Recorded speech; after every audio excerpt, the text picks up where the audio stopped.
Bonsoir à tous, merci de votre fidélité. Vous êtes sur Télé Sud, c'est l'entretien du jour. L'entretien du jour ce soir avec Bruno Boudiguet, auteur de ce livre Vendredi 13 à Bicécéro aux éditions Aviso. Bruno Boudiguet, bonsoir. Merci d'avoir accepté notre invitation. Vous êtes auteur, éditeur, puisque la maison d'édition Aviso, c'est la vôtre, que vous avez montée donc pour sortir ces livres.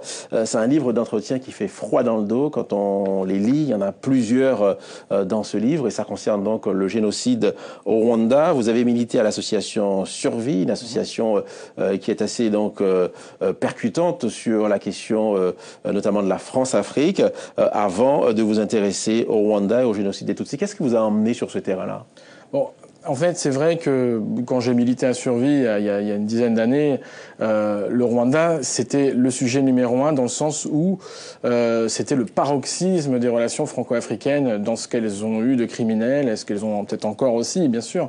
Mais là, il y a eu quand même 1 million de morts en 3 mois, donc c'est vraiment le crime, on va dire, la marque la plus effroyable de ce système France-Afrique, où on avait une implication dans tous les niveaux de l'appareil français, que ce soit au niveau des livraisons d'armes, des conseillers militaires, l'appui diplomatique, etc.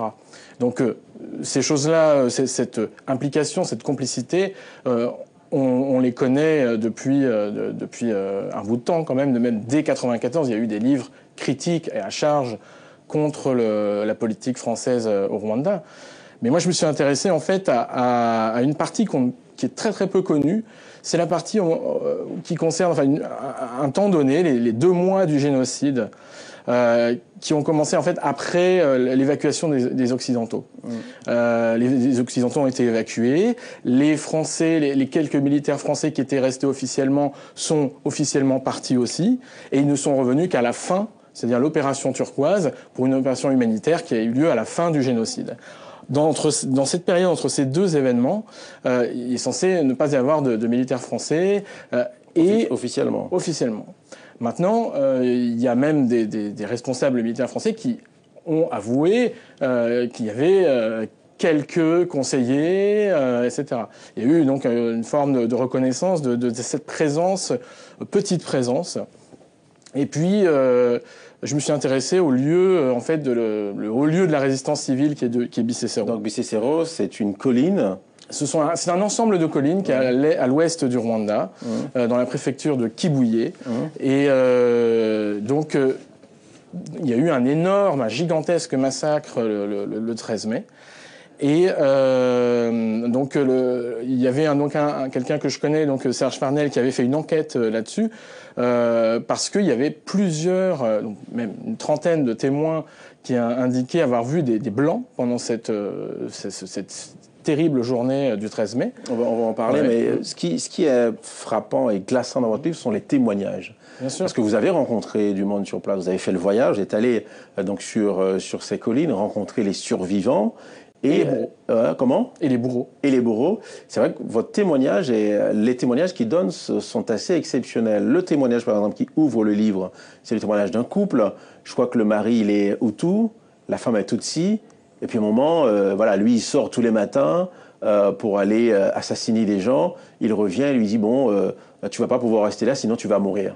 Oui, ça montre bien la complexité, parce que finalement toutes les situations finissent par être très très complexes. Et c'est vrai que ce couple mixte entre guillemets montre bien cette complexité de la situation. Cette femme, son mari l'a épargnée, il l'a menacée, il a même tenté de l'assassiner. Oui. Et elle a retenu. Elle a retenu là. Après, elle était enceinte, donc. Ensuite, ce qui s'est passé, c'est que l'enfant est né dans des buissons, c'est-à-dire qu'elle était sous la pluie, dans la nuit, etc. Et quand elle est revenue avec le bébé, le mari a été un peu attendri et disons, ne l'a plus chassée du foyer, mais elle était quand même toujours quand même en danger quand elle sortait dans la rue. Et cette dame a un témoignage extraordinaire, c'est que dès le mois d'avril, elle voit des militaires blancs dans sa ville atterrir en hélicoptère au milieu d'un stade où il y a des montagnes de cadavres.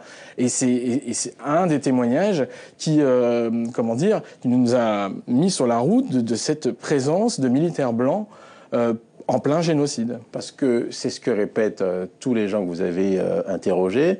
Ils parlent de ces militaires blancs, de ces Français qu'ils ont vus arriver. Il y a même un moment où quelqu'un dit il y a des militaires qui sont arrivés, on a commencé à nous massacrer, on s'est cachés et ils sont venus nous dire que la guerre était finie. Vous pouvez sortir de vos cachettes, on va vous donner à manger du riz et des haricots, et ils sont sortis. Alors ça, cette technique, on va dire, d'appâter, entre guillemets, les survivants... Enfin, et là, vous dites, ils disent que ce sont des militaires blancs, donc français, qui seraient complices de ça? En fait, alors, premièrement, on va dire le crime principal, c'est de participer au bombardement de ces populations.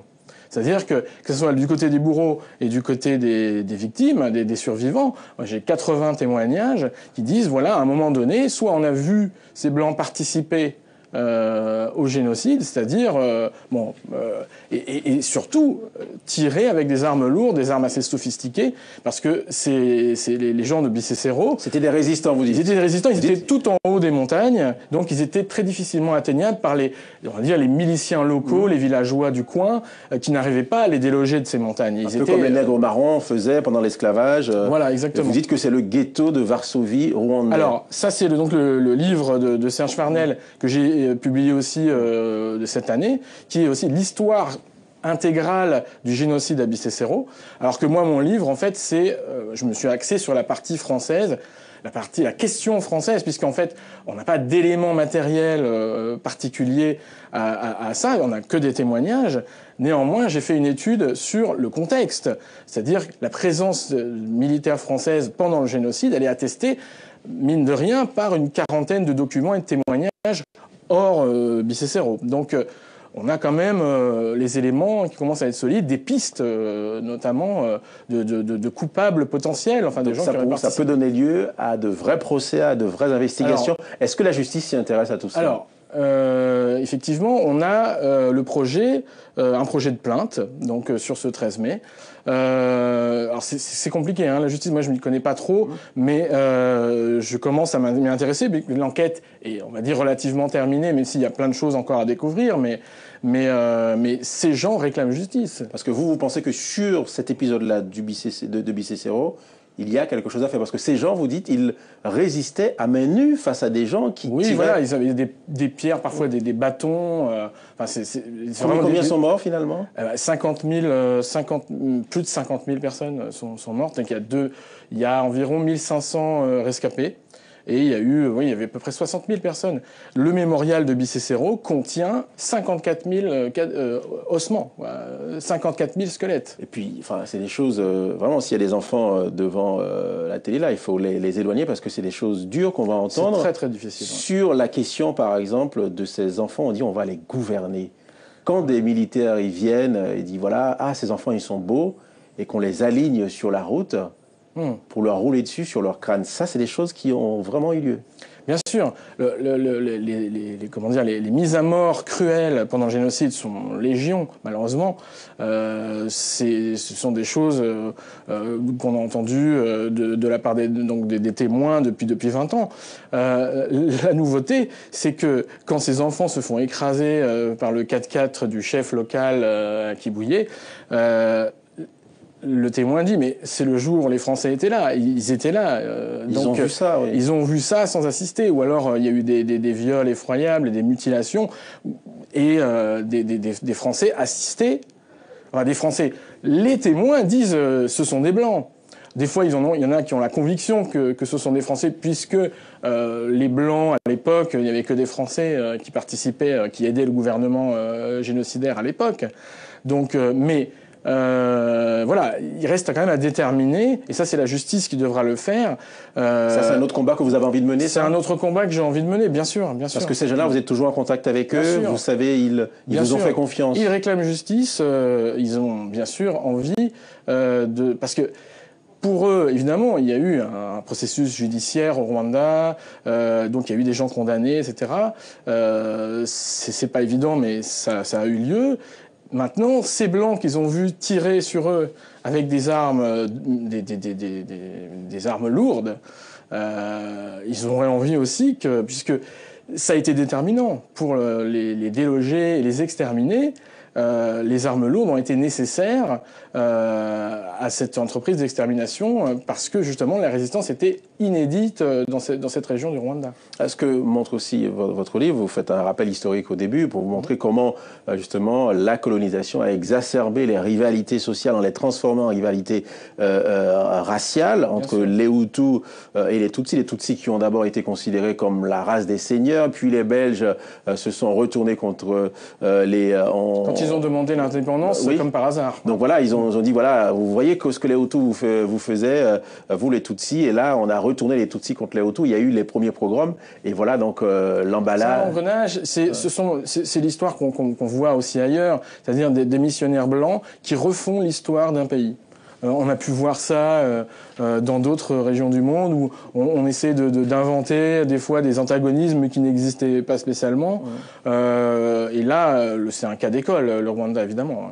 Et donc, ça s'est terminé avec plus d'1 million de victimes. Ce livre, si vous l'avez fait, c'est en mémoire de ces gens, c'est pour vous dire que quelque chose est possible. Je peux parce que vous avez tout fait seul. Bien sûr. Vous êtes allé sur place, vous avez interrogé les gens avec vos propres moyens. Oui, ça demandait énormément d'énergie et de travail, de temps. Mais oui, c'est vrai que on est forcément touché par cette histoire. Quand on rencontre par exemple quelqu'un qui a perdu 380 membres de sa famille ou de sa belle famille et qui reste qu'une vingtaine de personnes sur 400, et les conditions dans lesquelles ils survivent, parce que ce n'est pas de la vie, c'est de la survie, des agressions encore de nos jours, hein, donc c'est très très dur, hein, la vie des rescapés au Rwanda. Ouais. En tout cas, merci beaucoup Bruno Budigué. Je rappelle le titre de votre livre, Vendredi 13 à Bisesero, donc préface de Gabriel Periache aux éditions donc Aviso, et ce livre donc de Serge Farnel. Serge Farnel, Bisesero, le ghetto de Varsovie rwandais. Merci, c'est la fin de cette édition. Très belle soirée sur Télé Sud. À bientôt.